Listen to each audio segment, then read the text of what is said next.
Bem-vindas e bem-vindos ao É Apenas Fumaça, onde se fala sobre a sociedade com quem quer falar sobre ela. Eu sou a Maria Almeida. Eu sou o Ricardo Ribeiro.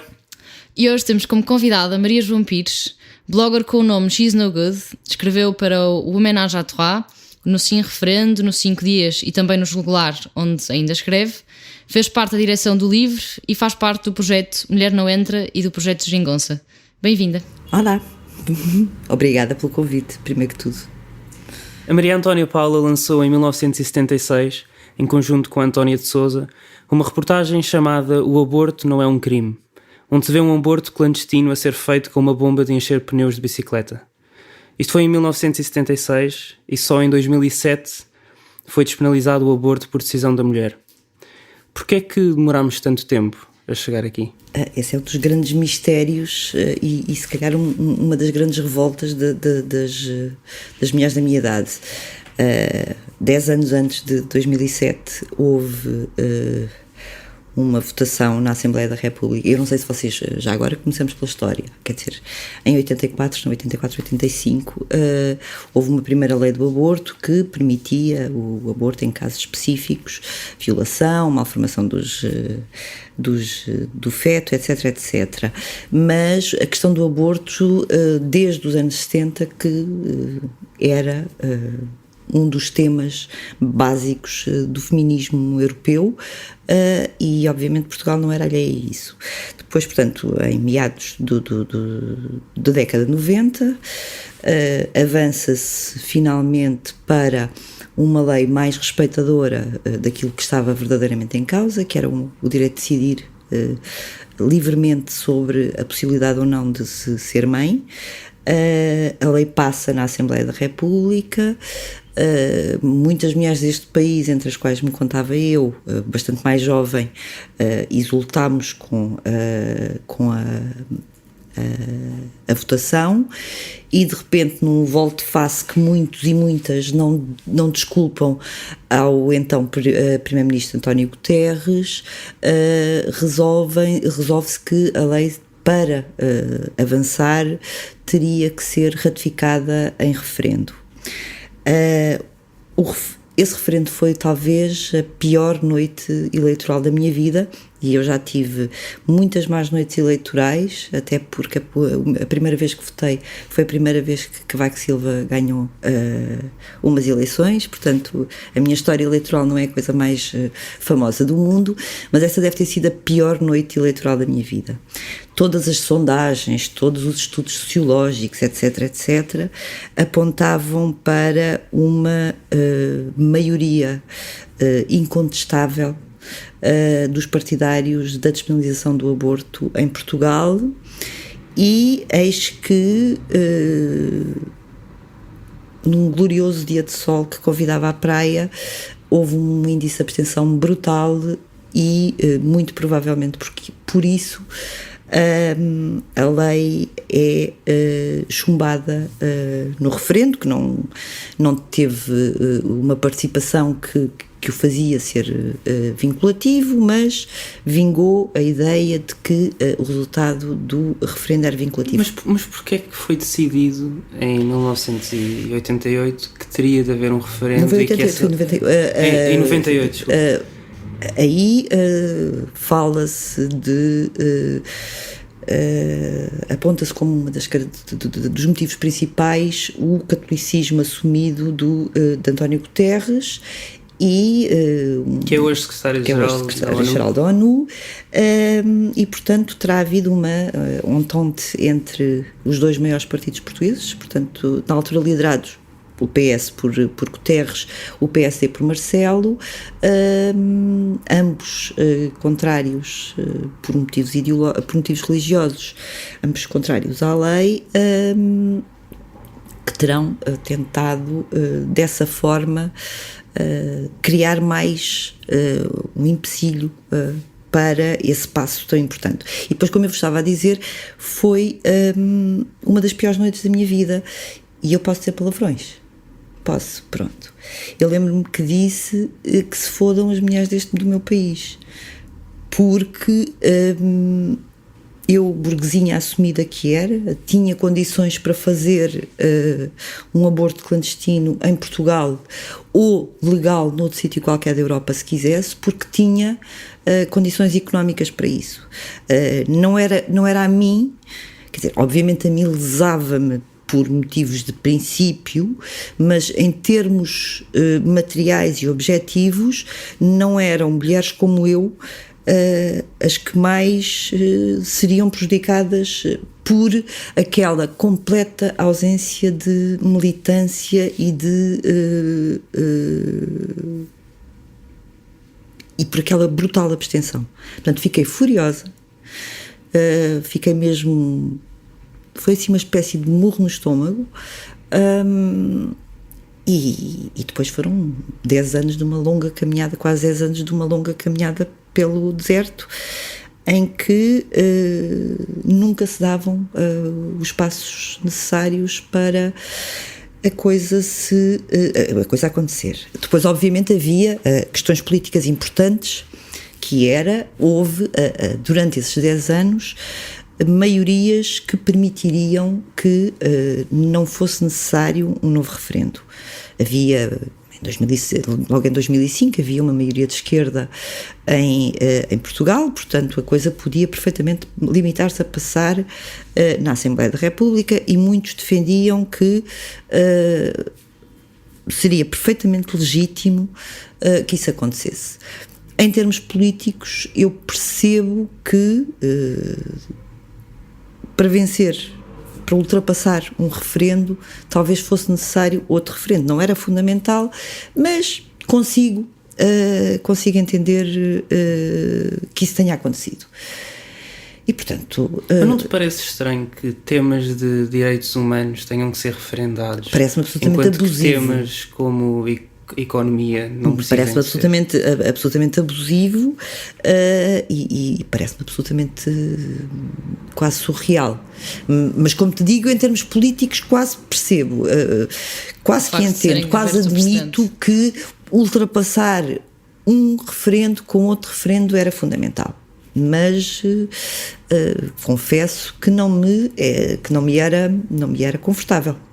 Mas pronto, de facto avançou-se, fez-se o referendo, foi uma campanha política em que ativamente intervi, e foi muito intensa, foi muito cheia de coisas muito boas e muito cheia de coisas absolutamente tenebrosas. Vocês na introdução falaram da minha participação no blog Sim no Referendo, que era uma gama de pessoas enorme, com variadíssimas raízes político-partidárias. Por exemplo, fazia parte o atual deputado do PSD, Carlos Abreu Amorim, fazia parte o Rui Tavares, fazia parte o Daniel Oliveira, Fernanda Câncio, fazia parte o Pedro Marques Lopes. Aliás, algumas destas pessoas viriam a tornar-se muito minhas amigas, tal a pressão e as vísceras que nós pusemos nessa campanha. Foi um blog importante porque conseguimos fazer um trabalho de estruturação da argumentação que foi importante, mas eu ia-vos contar que às vezes éramos muitos, havia trocas frenéticas sistematicamente durante todos os dias, uma coisa muito, muito intensa, e depois havia momentos de absoluto desespero quando sentíamos quando ouvíamos uma coisa que nos quase que nos atravessava o coração, de barbaridades que fomos ouvindo. E todos nós tivemos situações de choro, de depressão, foi muito complicado. E depois, no dia do referendo, foi verdadeiramente quase libertador. Muitos de nós estávamos no Altis, na altura em que soube o resultado. Chegámos lá, muitos, antes do resultado das sondagens ser público, mas à hora que chegámos, por volta das 6, 7 da tarde, já sabíamos qual era a indicação das sondagens e estávamos todos a fazer uma cara o mais possível séria para não mostrarmos já o nosso absoluto de contentamento e quase maravilhamento pelo resultado. Então aguentámos-nos estoicamente até ao anúncio oficial, e nessa altura foi o grito, foram os abraços, foi uma série de coisas.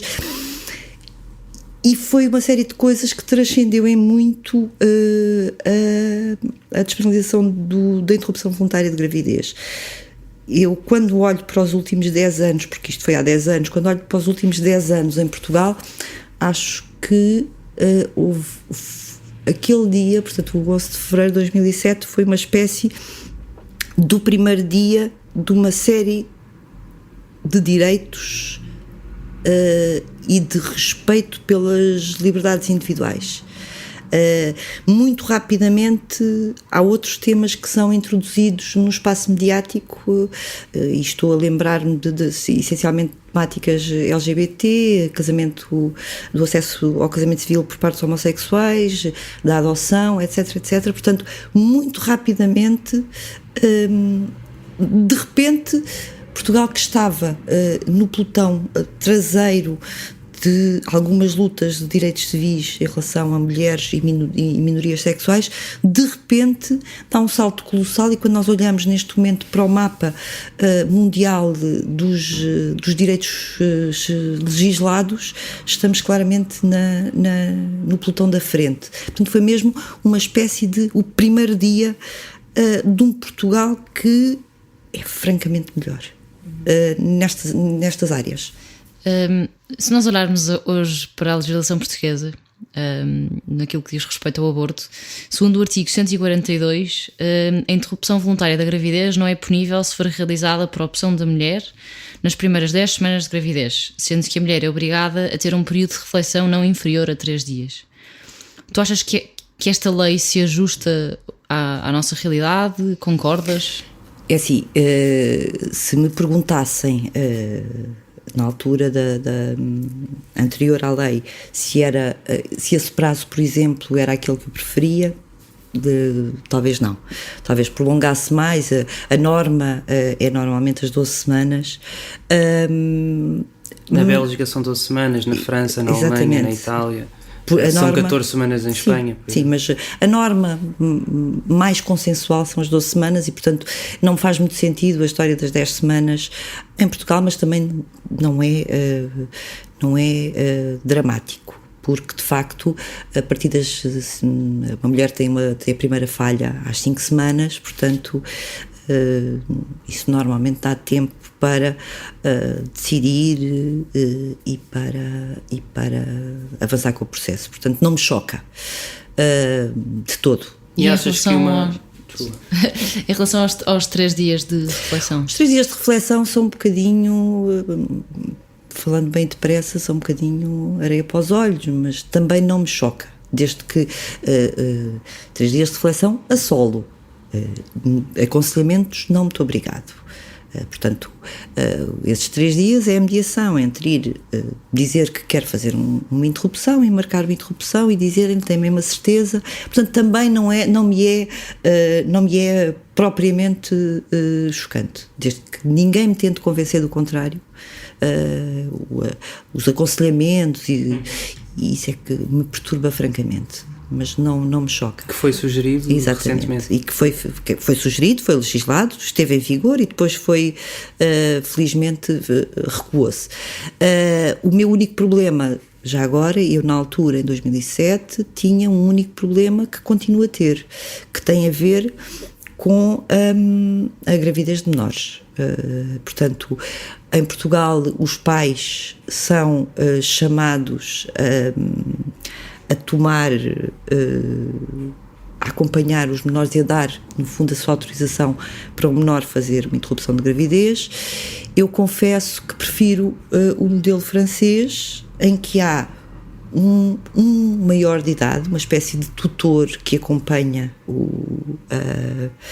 a menor, que pode ser um professor, pode ser um amigo de família, pode ser... E, portanto, que acompanha a menor durante o processo. Porque, de facto, às vezes, infelizmente, e o meu contacto com adolescentes variados ao longo dos anos já me permitiu constatar que, infelizmente, ainda há imensos tabus e imensas falhas na relação entre pais e filhos no que diz respeito à sexualidade e, portanto, há vergonha e muitas vezes a vergonha leva a que não se fala e os prazos contam, e aí é que as 10 semanas são importantes, portanto, tomar coragem para falar, etc. No caso dos menores, isso, a imposição dos pais pode ser, de facto, um problema que, felizmente, apesar de tudo, não tem sido particularmente grave. Outra das coisas que também foi legislada depois de 2007 foi a lei da parentalidade, em que neste momento existe a licença de 6 meses que é gozado pelo pai ou pela mãe, tirando os dias de exclusividade previstos também na lei, 42 obrigatórios para a mãe, 15 para o pai. Tu achas que esta lei coloca a mãe e o pai no mesmo em pé de igualdade? Não, aliás, eu sou, se calhar, eu durante muito tempo senti-me quase sozinha a defender isto, mas eu sou partidária da obrigatoriedade de partilha integral. Ou seja, eu acho que um dos problemas principais, e aí voltamos de facto a parte do meu feminismo, um dos problemas principais que faz com que existam inúmeras desigualdades, quer a nível de salarial, etc., de progressões da carreira, etc., tem a ver com a eterna imagem da mulher cuidadora. Ora, tu só consegues, e a mulher cuidadora é, logo de base, antes de ser a cuidadora dos velhos e antes de ser a cuidadora da família inteira, é logo de base a mulher-mãe. E, portanto, se calhar tu só consegues caminhar para uma igualdade e equidade entre géneros a partir do momento em que destruas o mito da mulher cuidadora e faças de forma artificial, se calhar é necessário, aumente a capacidade cuidadora do homem. Portanto, não me faz sentido, apesar de eu achar que ela é portuguesa dentro do panorama atual, é francamente interessante e quando comparada com muitas outras, muito justa, eu preferia claramente que, se houver 6 meses de licença de parentalidade, tirando o primeiro mês e meio de partilha exclusiva pela mulher para recuperação física. Eu já fui mãe, sei que a recuperação física é importante, nem sequer é preciso 1 mês e meio, mas pronto, imaginemos que sim. A partir daí não me faz qualquer sentido que não exista exatamente o mesmo número de dias para a mulher e homem, que podem ser ou gozados, idealmente gozados ao mesmo tempo, portanto uma criança com os pais em casa, os dois, ou em alternância pai e mãe, mas obrigatoriamente gozado metade de cada um. Portanto, isso para mim seria a situação ideal, da mesma forma que a seguir as licenças as faltas por assistência à família fossem obrigatoriamente partilhadas entre pai e mãe, ou entre mães, ou entre pais, porque podemos estar a falar de casais com 2 elementos do mesmo género. Portanto, nessa altura eu senti-me contente, mas sei que normalmente as pessoas gostam um pouco de obrigatoriedades, e eu, que tenho um lado libertário intenso, também me chateia falar em obrigatoriedades, mas de facto não me parece possível avanços nesta área senão através deste tipo de mecanismos.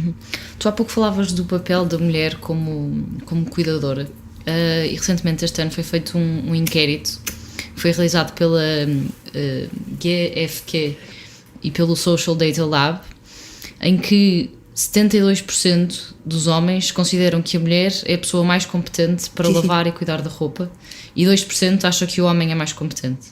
Em 57% das casas, os inquiridos dizem que deve ser a mulher a cozinhar, só 5% dizem que deve ser o homem, 41% dizem que a mulher deve ajudar os filhos no trabalho de casa, 8% o homem, 44% dizem que deve ser a mulher a levar as crianças ao médico, 5% do homem.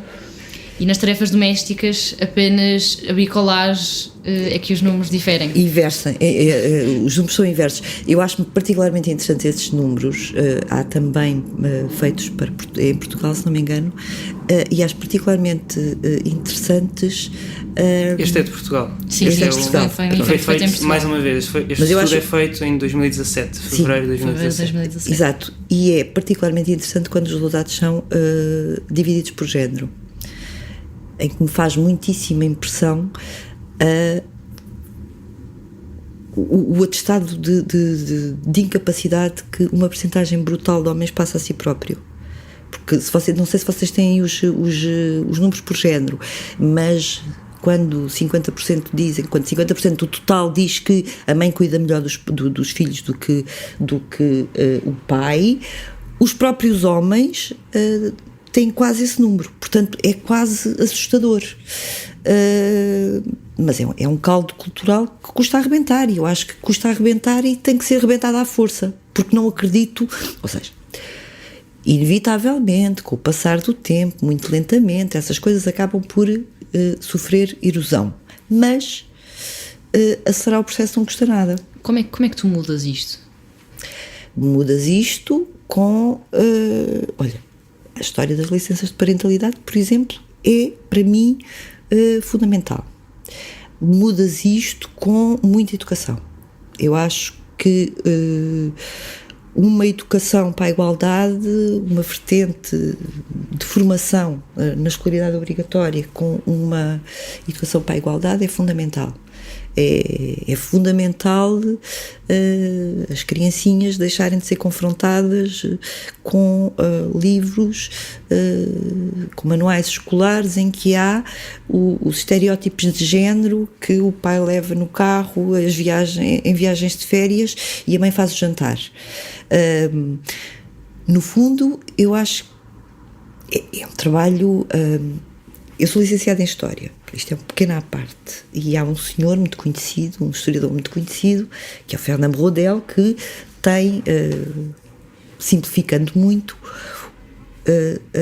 uma teoria sobre as diferentes velocidades do tempo.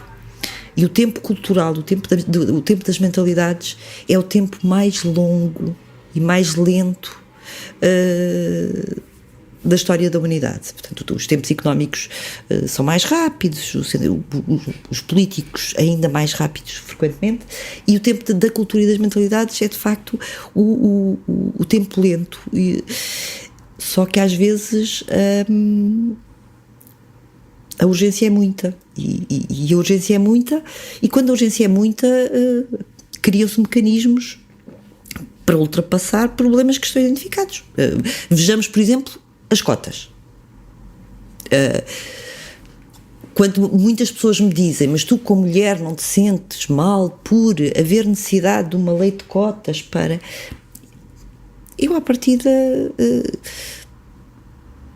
poderia ser tentada a dizer que me sentia mal, mas não sinto, porque de facto aquilo que acontece, e agora curiosamente vou roubar uma expressão recente, uma frase recente da Assunção Cristas, aquilo que acontece de facto é que até à introdução da lei das cotas havia uma lei de cotas não assumida, não legislada, que no fundo reconhecia que os homens eram os desejados em termos de lugares de poder. Aliás, pela primeira vez no último Parlamento eleito, tivemos 1/3 de mulheres. E apesar de tudo, temos neste momento o governo não com mais número de ministras, mas se contarmos com ministros e secretários de Estado, temos o governo menos desigual de sempre. Portanto, e isto também são consequências da lei. Sexta-feira passada, no sábado, eu acordei e ando frequentemente no Twitter, como aliás vocês os dois também, eu não sei, mas vocês os dois sei que andam, e estava tudo muito escandalizado porque na capa do Sol havia volta a Assunção Cristas, uma frase dela a dizer que Paulo Portas reparou em mim por eu ser mulher. As pessoas escandalizadíssimas, acharem que aquilo era uma subalternização, esqueciam-se, era do resto. Era que aquilo que ela tinha dito ainda muito recentemente ao Diário Notícias, curiosamente no Dia Internacional da Mulher, é que a lei de 2006 pôs objetivamente pressão nos partidos para andarem à procura de mulheres. E, portanto, obviamente, eles estavam com falha de mulheres, porque nunca tinham olhado para o espectro feminino como fundamental para a constituição de listas. E, de repente, torna-se uma obrigação legal e, portanto, começam à procura de mulheres de qualidade. Obrigação legal, que é ter 33% de mulheres nas listas para a Assembleia, Parlamento Europeu. Não é eis o erro, não é 32% de mulheres, é 32% de um género. Porque nós nunca na lei te diz que é de mulheres. Não te dizem que as listas têm que estar a dois homens, a seguir tem que vir uma mulher. Não dizem a dois do mesmo género tem que vir um outro. Nós é que, por defeito, assumimos que os 33% são de mulheres, o que também tem a sua graça, certo? Porque a lei é omissa quanto ao género, não é? Sim. Tu achas que talvez esta ideia da mulher como cuidadora é responsável no fundo, pela participação, pela falta de participação cívica das mulheres? Vocês no Mulher Não Entra fizeram recentemente uma estatística que foi de que de 1985 a 2015 existiram 195 ministros. Desses 195, 30 eram mulheres. E dos 454 secretários de Estado, 62 eram mulheres. Sim, mas repara que nessa escala de tempo estamos a comparar situações muito dispares. Se tu fores ver os primeiros governos, a presença feminina era praticamente nula, portanto os números são absolutamente residuais até há muito pouco tempo. Portanto, mas tu achas que a ideia de mulher como cuidadora e como responsável pelo trabalho doméstico é a causa desta falta de participação? E aí introduz outro aspecto. Eu apesar de ser sempre fui muito interessada pela coisa pública, nunca tinha estado num partido político até há muito pouco tempo. E é um partido político, portanto, eu fiz parte da direção do LIVRE e fui membro do LIVRE, neste momento já não sou, nem uma coisa nem outra. É um partido político que defende, por exemplo, nos seus estatutos, que determina nos seus estatutos que todos os órgãos, que todas as listas, etc., são paritárias a 50%. E o que é um facto é que existe muito menor militância feminina do que masculina. E o porquê? Há inúmeros porquês. E eu considero que o porquê principal tem a ver com o fator tempo. Para teres uma participação cidadã, no que quer que seja, num partido político, numa associação cívica, num clube desportivo, etc., tens que ter tempo livre. Tempo livre, ou seja, tempo que não pertence à tua esfera familiar nem à tua esfera profissional. Todas as estatísticas internacionais e nacionais nos dizem que o tempo de trabalho não remunerado, mas é trabalho, feminino a nível doméstico é muitíssimo superior àquele que é desempenhado pelos homens. Portanto, tens logo duas coisas. Tens tempo retirado ao teu tempo livre que pende essencialmente sobre as mulheres, e tens, inevitavelmente, se trabalhas mais X horas do que os homens, tens maior índice de cansaço. Parece-me óbvio, isto é do mais básico bom senso. Se chegas a casa e trabalhas mais 1h30 ou 2h30 e a outra pessoa trabalha mais 10 minutos, ao fim de 1h30 ou 2h30, mesmo que ainda tenhas tempo livre disponível, é normal que estejas de rastos. E, portanto, é normal que te sintas muito pouco capacitada para sair de casa, porque, por exemplo, a militância política é violenta. Ao contrário do que a maior parte das pessoas pensa, ocupa-te tempo, desgasta-te, tira-te muitas horas de sono, de lazer. Se tu já estiveres completamente nas lonas ao fim de um dia, portanto não vais ter propriamente um grande espaço físico quase para te encaminhares nessa direção. E depois há outros fatores também, há os supostos fatores culturais em que a criancinha rapaz é mais estimulada a ser mais competitiva, etc, mas isso é do âmbito da psicologia. No livro As Primeiras Mulheres Repórteres, Portugal nos anos 60 e 70, de Isabel Ventura, há uma citação de Maria de Lourdes Pintacilgo que diz: os homens e as mulheres só estarão em pé de igualdade no dia em que uma mulher incompetente ocupar um lugar de chefia. Sim, isso é muito... não é só ela que diz, há uma filósofa francesa, Sylviane Agassini, que foi mulher de um líder do PS francês, do Lionel Jospin, que diz: só se consegue a igualdade quando houver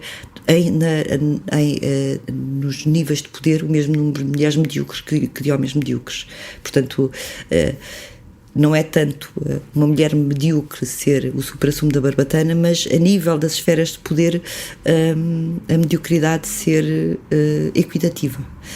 Curiosamente, e por acaso, porque foi discussão entre um grupo de amigos meus e acabou por ser tema de uma crónica de Fernanda Câncio na segunda-feira passada. Hoje estamos dia 30 de março. Pois, segunda-feira passada,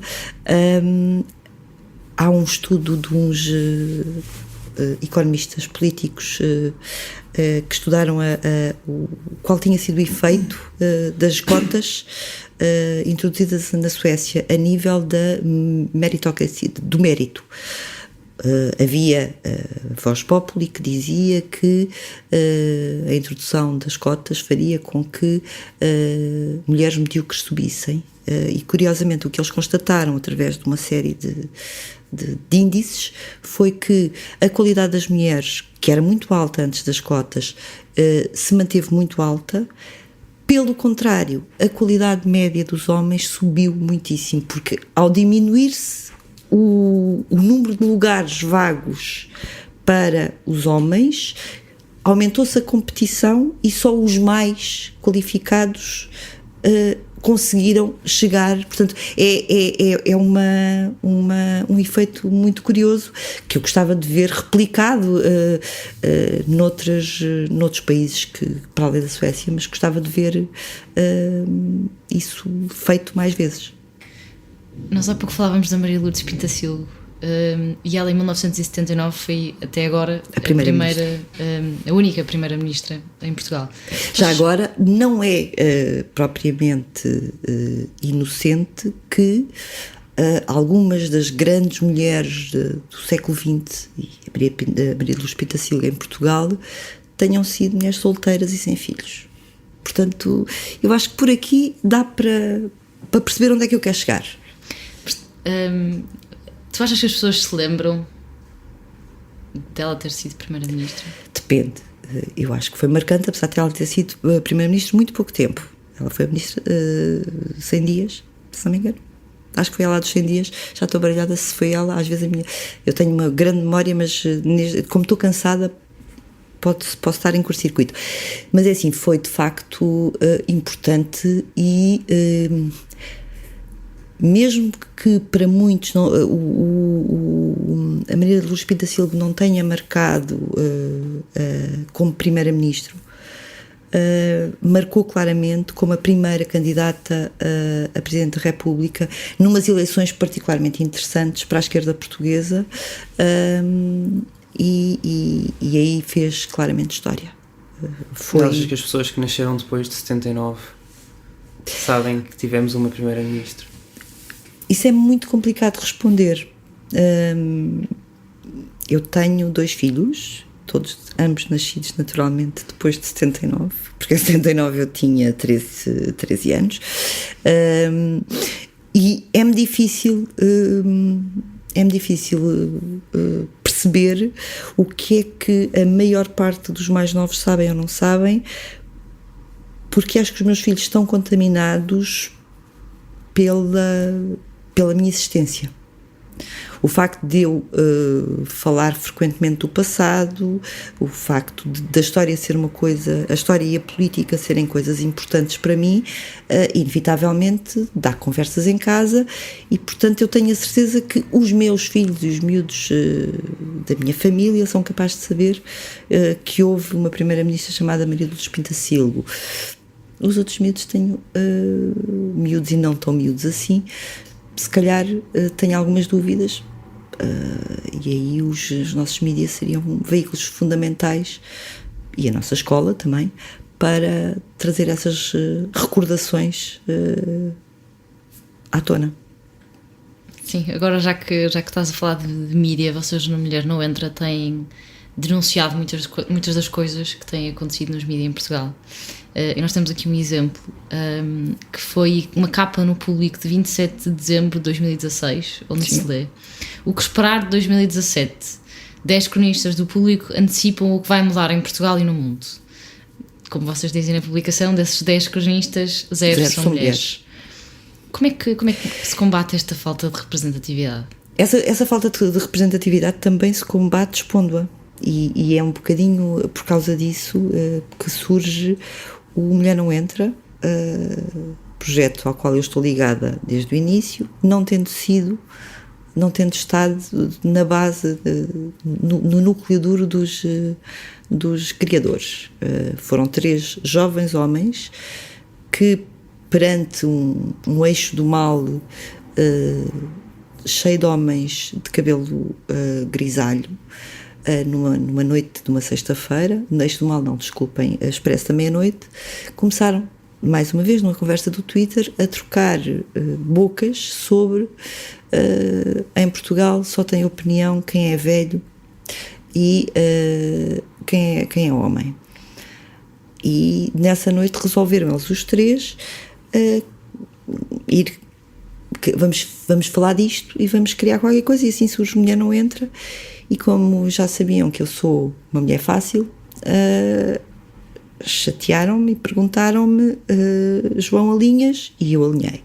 De início nós não tínhamos os nossos nomes visíveis, e foi muito engraçado porque toda a gente nos tomou por 4 mulheres. Por mulheres. Não sabiam quantas, acharam que o Mulher Não Entra era feito por mulheres. Ponto. Porque na cabeça de muita gente deste país, questões de género e questões de desigualdade entre género são temas femininos, e portanto só interessam a mulheres. Portanto, deu-me particular gozo ter crescido a ideia na cabeça de 3 homens e de 3 homens jovens. E aí começámos. A descrição do site diz que é um repositório da invisibilidade feminina nos centros de decisão, académicos, mediáticos, etc. E eu acho que nós já tivemos algum efeito. Pelo menos as pessoas começam a olhar criticamente. Não estou a dizer que antes ninguém olhava, estou a dizer que nós, se calhar, ao construir aquele site, ao chatear as pessoas com aqueles números, e nós limitamos-nos a apresentar números, não fazemos nenhum tipo de análise, portanto é tudo só números, fizemos com que as pessoas começassem a olhar para as coisas de forma diferente. Pelo menos a ter um olhar um bocadinho mais crítico, e de vez em quando a pôr a mão na consciência e dizer: espera aí, isto não é bem assim. Por outro lado, fez-me impressão algumas reações muito violentas que tivemos, e por parte de jornalistas. Eu lembro-me de jornalistas, inclusivamente jornalistas mulheres, que nos diziam: vocês estão para aí a mandar bocas, mas as redações são maioritariamente femininas. E nós retorquíamos que não estávamos a falar dos trabalhadores dos jornais, estávamos a falar da criação da opinião em Portugal, que é um bocadinho diferente. e as caras que têm visibilidade. Depois, houve diretores de jornais que aceitaram a crítica, encaixaram e disseram muito frontalmente: vamos tentar melhorar isto. Houve outros que reagem pessimamente, que reagiram pessimamente e que ainda agora reagem pessimamente, quase como se estivessem a ser atacados. Não é um ataque, é uma constatação. E se essa constatação puder fazer as pessoas começar a perceber que há qualquer coisa que não está certa e tentarem ser proativos na alteração da situação, melhor, francamente melhor. E pela tua experiência, não só no Mulher Não Entra, mas também nos blogs onde participaste, como é que são tratadas as mulheres e os temas de mulheres online? As mulheres online são tratadas pessimamente. É uma coisa muito, muito curiosa e que às vezes, se calhar também é isso que explica, alguma ausência feminina no espaço público, que pode ser a net, também pode ser um partido político, e agora junto uma série de coisas para vos dizer o quão mau é. Na minha apresentação disseram que eu era um dos membros do projeto Geringonça. Curiosamente, cada vez que nós temos uma das notícias ou um texto em que se fala do nome feminino, que normalmente, tendo em conta a temática do espaço, costuma ser o Maria Luísa Albuquerque, ou Assunção Cristas, ou Teresa Leal Coelho, as nossas caixas de comentários ficam absolutamente transformam-se num esgoto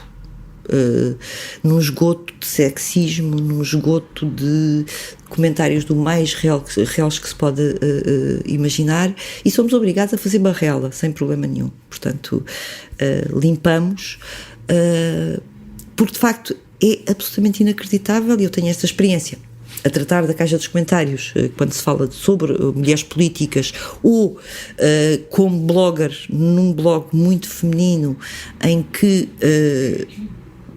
por haver muitas mulheres a escrever,